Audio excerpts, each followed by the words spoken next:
अयोध्या को सुंदर नगरी के रूप में विकसित करने का प्रयास किया जा रहा है, तो वहीं सरकार की मंशा पर पानी फेरने का कार्य सरकारी कर्मचारी के द्वारा किया जा रहा है। जी हां, हम बात कर रहे हैं अयोध्या जल निगम की, जहां एक मोहल्ले में जल निगम की बड़ी लापरवाही देखने को मिली। शहर के महिला अस्पताल रोड ऋषिटोला से लिंक रोड चौक से मिलने वाली दादा टेरी के पास खुदाई के समय सीवर पाइपलाइन डाली गई। वहीं खुदाई के दौरान सीवर पाइपलाइन टूट जाने के कारण कई घरों में आने वाले पानी के कनेक्शन के पाइप टूट गए।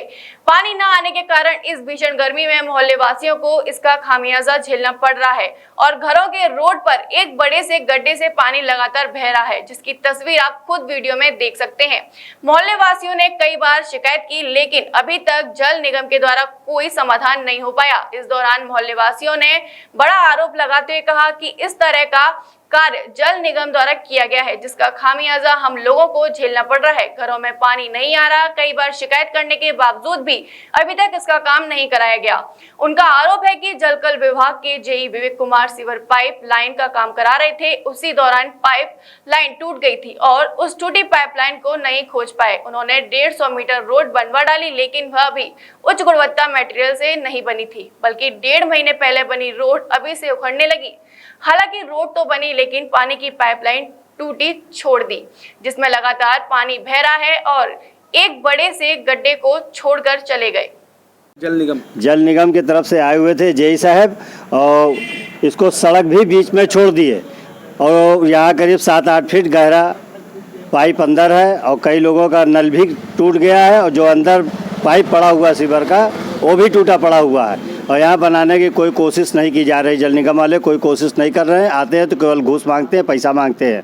सरकार को केवल बदनाम किया जा रहा है, जो कि सरकार की तरफ से पूरा पैसा हर चीज़ आता है। पैसा कौन मांग रहा है? कर्मचारी मांग रहे हैं पैसा। क्या कह रहे हैं? कह रहे हैं 2500 रुपया दो, 2000 रुपया दो, तब इसको हम बनाएंगे, नहीं बनाएंगे। जेई साहब आए, घूम टहल के चले गए, तब से जेई साहब यहाँ नज़र नहीं आए और हम लोग आज यहाँ से आधा किलोमीटर पानी भर के ऊपर लेके जा रहे हैं, कोटे पे चढ़ा रहे हैं हैंड पाइप से। 2000, 2500 ऐसे मांगते हैं पैसा। क्या मांग कर रहे हैं? मांग यही कर रहे हैं कि ये नल बन जाए, यहाँ के जो गड्ढा है इसका सीवर पाइप सही हो जाए और घर में जिसका नल खराब है उस नल को सही कर दिया जाए। बारिश अलग होने वाली है, जल भरा हो जाएगा तो कुछ बन भी नहीं पाएगा। क्या नाम आपका? नंद कुमार श्रीवास्तव। 2 मिस्त्री आए थे, इसका निरीक्षण कर रहे थे, तो उनसे मैंने कहा कि भैया ये देख रहे हैं और हमारे 2 घर का कनेक्शन भी तोड़ दिए हैं पाइपलाइन जोड़ने वाले बनाने वाले, तो मेरा कनेक्शन आप जोड़ दीजिएगा, हम आपको 1000 रुपये खर्चा बर्चा दे देंगे। तो उन्होंने कहा नहीं, इतना ना ले, और पैसा हमें चाहिए। तो फिर उसके ऊपर हम थोड़ा उनके ऊपर टाइट हुए कि मतलब रहम नाम की चीज़, इंसानियत नाम की चीज़ नहीं रह रही है। हम आपको पैसे भी दे रहे हैं तो आप कह रहे नहीं हमें और चाहिए पैसा। तो हम उनके ऊपर थोड़ा गुस्साए टोन से बात करें। मैंने कहा इंसानियत मर चुकी है, गवर्नमेंट इतनी सुविधा दे रही है कि हाँ भाई घर घर लोग यहाँ नल लग जाए, पानी की सुविधा रहे। और जब उनसे मैंने कहा भैया वो पाइपलाइन बनाने वाले, सड़क बनाने वाले, जो पाइपलाइन लगाने वाले इसको तोड़ के गए हैं, इसको 2 घर हमारे नल लगा दीजिए, हम आपको खर्चा दे देंगे, तो वो और खर्चा मांगने लगे कि नहीं इतने में नहीं बनेगा।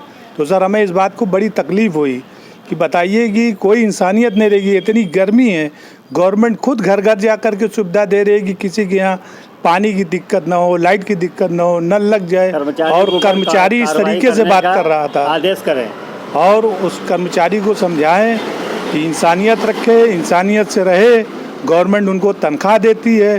फिर क्या भी लग रहा है सरकार की इस तरह की मुहिम को ये लोग जो है चूना लगा रहे हैं, सरकार को बदनाम करने का काम कर रहे हैं? तो इस तरीके से सरकार को बदनाम कर रहे हैं लोग, और लोगों को सुविधा दें, इंसानियत से उसका काम करें, ना कि उससे कुछ लेन देन करें। ठीक, धन्यवाद सर। पहले चुनाव से पहले सिविल लाइन का काम पूरे शहर में चल रहा है, तो यहाँ पे भी चल रहा, तो पाइपलाइन फट गई थी और रोड फट गई थी। तो हमने जल निगम के जेई साहब से बात करके रोड तो बनवा दिया था, और प्लस जो ये पाइपलाइन जो फटी हुई है इसके लिए छोड़ दिया गया था कि भाई बाद में इसको बनवा दिया जाएगा। मगर चुनाव जो कि दुर्भाग्य था कि हम 8 वोट से चुनाव हार गए, उसका पत्नी तो दूसरे को मिल गया। अब उनको चाहिए कि जा करके बोर्ड में और उन अधिकारियों, संबंधित अधिकारियों, सक्षम अधिकारियों मिल करके इस समस्या को दूर करना चाहिए, जो कि ये मुख्य रोड है और लगभग लोगों का आना जाना रोड पर जो कि पुल बन रहा है, तो लगभग लोग इसी गली से ही निकलते हैं। तो हमारा ये मतलब मौजूदा विधायक पार्षद जी से और मेयर साहब से भी गुजारिश है कि मौके पे इस जगह पर आकर के निरीक्षण करें। निरीक्षण करने के बाद यहाँ बहुत सी ऐसी समस्याएं हैं। ये पाइपलाइन यहाँ पे फूटी हुई, बाकी उससे पहले राम जानकी मंदिर पीछे की जो एक समस्या वहाँ तो दूर करा, मगर एक थोड़ी समस्या वहाँ पे बची हुई है, उसको भी उनको मौके पे देख करके दूर करानी। हर आदमी हाउस टैक्स, वाटर टैक्स जितना भी बढ़ा के दिया गया वो पैसा लोग जमा कर रहे हैं। अभी GIS सर्वे कराया गया, उसमें 4-4, 5-5 गुना लोगों का टैक्स बढ़ा दिया गया, 10-10 गुना बढ़ा दिया। और डोर टू डोर जो कूड़ा वसूली शुरू हो गई प्राइवेट कंपनियों को देखकर, हम लोगों के टाइम पर हम लोगों ने इसको मना कराया था और वसूली बंद थी, मगर दुर्भाग्य है कि उसकी वसूली फिर चालू कर दी। ये बहुत बड़ा दुर्भाग्य, जब हाउस टैक्स, वाटर टैक्स के नाम पर आप नगर निगम वासियों से पैसा ले रहे हैं और कोई सुविधा उस तरह की आप नहीं दे रहे हैं, तो ये सब वसूली नहीं होना चाहिए। जनता के ऊपर इतना भार नहीं डालना चाहिए। वर्तमान समय में पूरी रोड जाम है, बिजनेस पूरी तरह से ध्वस्त है, बाहरी कोई लोग यहाँ पे सामान खरीदने आ नहीं रहे। आप चौक से लेकर के नाका तक, नाका से लेकर के रिकाबगंज तक, रिकाबगंज से लेकर के कहीं तक चले जाइए, बिजनेस पूरी तरह से चौपट है। लोगों को अब खाने का पैसा नहीं है। दूसरी, स्कूल की फीस बच्चों के लेकर के हर आदमी को ज़रूरत चीज़ हो रही है और वही नहीं पूरा हो पा रहा। उस पर से आप लगातार टैक्स पे टैक्स, सुविधा दीजिए। जब सुविधा देंगे तो ऑटोमेटिक लोग खुशी से टैक्स देंगे। भाई कौन नहीं चाहता कि शहर चौड़ी हो, मगर शहर चौड़ी अगर जिनकर दुकानें हट रही हैं, स्थापित किया जाए, उनको स्थापित किया जाए, दुकानें दी जाए। उसके बाद दिमाग में लोकसभा का चुनाव जो दिमाग में चढ़ गया है कि बस कैसे उस राम मंदिर को कैश कराया जाए। राम मंदिर को, भाई राम मंदिर सुप्रीम कोर्ट के फैसले बनाए, किसी को कोई मसला नहीं हो। सुप्रीम कोर्ट का आप खुद कहते हैं सुप्रीम कोर्ट एक सुप्रीम है, उससे किसी का हस्तक्षेप नहीं है, तो आप उसको क्यों अपना क्रेडिट लेना चाह रहे हैं? भाई उसको क्यों अपना दिखाना चाह रहे हैं कि मेरा उसमें हस्तक्षेप है? आप काम करिए। दूसरा, जनहित को देखते हुए ऐसा कोई काम मत करिए। आप प्रेजेंट टाइम में हर दूसरे दिन कहीं ना कहीं पाइपलाइन पानी की समस्या हो रही है, तो वैकल्पिक व्यवस्था बनाइए अपना। अभी मैं चला रहा हूँ, प्रेजेंट टाइम में कम से कम 5 पाइप ऐसे हैं जो तोड़ दिए गए और हर दिन बन रहे हैं, तो वैकल्पिक व्यवस्था बनाइए। पानी ऐसी चीज़ है, जल ही जीवन है। पानी ऐसी चीज़ है, प्रेजेंट टाइम की गर्मी आप देख रहे हैं। ये फाल्ट जल निगम द्वारा जब तोड़ा गया था, हमने बताया ना कि रोड तो मैंने बना, ये छुड़वा दिया था हमने कि भाई बाद में बना। उसके बाद से हमको लगता है किसी ने यहाँ पे देखा नहीं, उनको चाहिए कि इसको बनवाना चाहिए। भाई जिसके वहाँ पानी नहीं जा रहा वो बेचारा हमको मिला था और रो रहा था हमसे कहने लगा भाई बहुत परेशानी हो रही। 1 किलोमीटर इधर देख लीजिए, कहीं पे हैंड पाइप भी नहीं है। ये अगल बगल वाले बेचारे पाइप लगा देते, डेली वो पानी भरता है और 1 महीना आप घर के पानी भर सकते हैं। तो इसको हम इसको दूर करना चाहिए। मौजूदा मेयर साहब को मेरी शुभकामनाएं है कि मेयर बने, मगर उनको मौके पर आना चाहिए। पार्षद जी जो मौके पे बने हैं यहाँ पर, उनको आकर के जनहित की समस्या को देखना चाहिए। इस तरह की समस्या खास करके जो पर डे रोज़मर्रा की जो समस्या है, साफ़ सफाई देखिए, आप चले जाइए पूरे वार्ड में लगभग सब कहीं पाइपलाइन टूटी हुई है। आए दिन कहीं ना कहीं पुल बन रहा है, लगातार पाइप टूट रही है, कहीं जल भराव, उसको उनको देखना चाहिए। जल बहुत ज़रूरी चीज़ है। क्या नाम है? मोहम्मद फरीद कुरैशी, पूर्व पार्षद। वार्ड नंबर 60 में ये सड़क पे गड्ढे हैं और जो भी आता है यहाँ पे गाड़ी वाड़ी पलट जाती है और कोई यहाँ पे बनाने नहीं आया अभी तक। कैसे क्या हुआ था इसमें? ये जो सड़क बन रही थी और पाइपलाइन पड़ रही थी और गड्ढा खोदे, पाइप तोड़ दिए, उसके बाद कोई बनाने नहीं आया। न पाइपलाइन वाले आए, न नगर पालिका वाले आए, कोई भी नहीं आया। इसके बारे में आपने किसी को बताया? किसी को मतलब जो भी आता है देख के चला जाता है और गड्ढा भी खोदे, पाइप भी नहीं, मतलब जॉइंट भी मारे, तब भी पानी नहीं रुका। वैसे ही खुला छोड़ के चले गए थे। फिर यहाँ के लोगों ने फिर बुलाया, फिर JVC से इसको पाटा गया, मगर पानी वैसे ही निकल रहा है। क्या मांग कर रहे हैं? अरे अब यही पूरा बन जाए, नहीं बरसात में फिर यही कीचड़ हो जाएगा, गड्ढे में लोग धंसेंगे। अभी तो जो गाड़ी आती है, बड़ी गाड़ी आती है, पलट जाती है इसमें गड्ढे में, इधर का पहिया निकल जाता है, मगर इधर का नीचे फंस जाता है तो निकालना पड़ता है। बुग्गी आती है तो इसी में पलट जाती है तो उठा के सीधा करा जाता है। क्या नाम है? पहली बात तो ये है कि जो काम कराया गया, जल्द कराया गया है और अभी 1 महीना पहले कराया गया था, ठीक है। और इसमें एक लीकेज था जो अभी तक नहीं बन पाया है। उसके मुख्य कारण ये रहा है कि जो बगल में घर है इसको देखते हुए इससे काम नहीं कराया गया, ठीक है।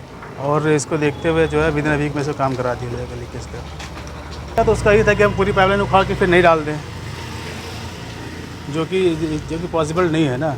पॉसिबल है कि पूरी रोड खोदनी पड़ती है हमको, पूरी जितना हम टेस्ट खोदते उतना हम बनाते हैं। लेकिन इस भीषण गर्मी में पानी नहीं मिल पा रहा है। इस मोहल्ले में 12 लीकेज बनाए गए थे, 12 लीकेज, ठीक है, इसको छोड़ के। और जितनी भी समस्या आती थी विदिन अ डे में काम हो जाता था। ऐसा नहीं कि हमने उसको लीला हवाली किया है। 1.5 महीना बाकी सब बनाए गए हैं, लेकिन वो गड्ढा है उसमें कई अब छोटी रूमें हैं।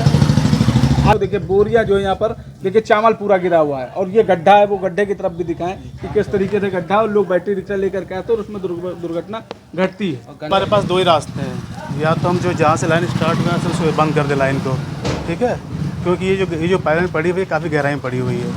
इसको बनाने के लिए जो है हमें गहरा खोदना पड़ेगा, और खोदने में दिक्कत ये है कि घर गिर सकते हैं। पहले हम मान रहे हैं ना, दिक्कत क्या है कि जो पाइपलाइन पड़ी हुई है काफ़ी गहराई में है, इसी तरह हमारी जो 1 मीटर गहराई में है, अगर उसे खोदते हैं तो जाहिर सी बात है मकान गिर सकते हैं।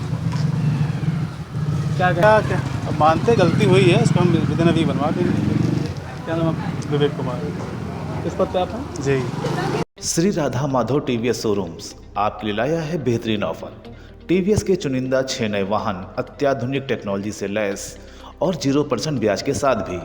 आज ही अपनी बुकिंग कराएं और टीवीएस शोरूम से अपना वाहन घर ले जाएं।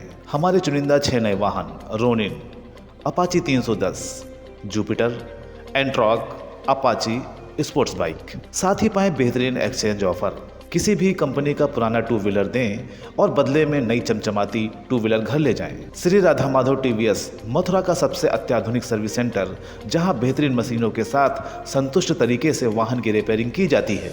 अधिक जानकारी के लिए हमारे टीवीएस शोरूम पर विजिट करें और टीवीएस के बेहतरीन ऑफर्स का लाभ उठाएं।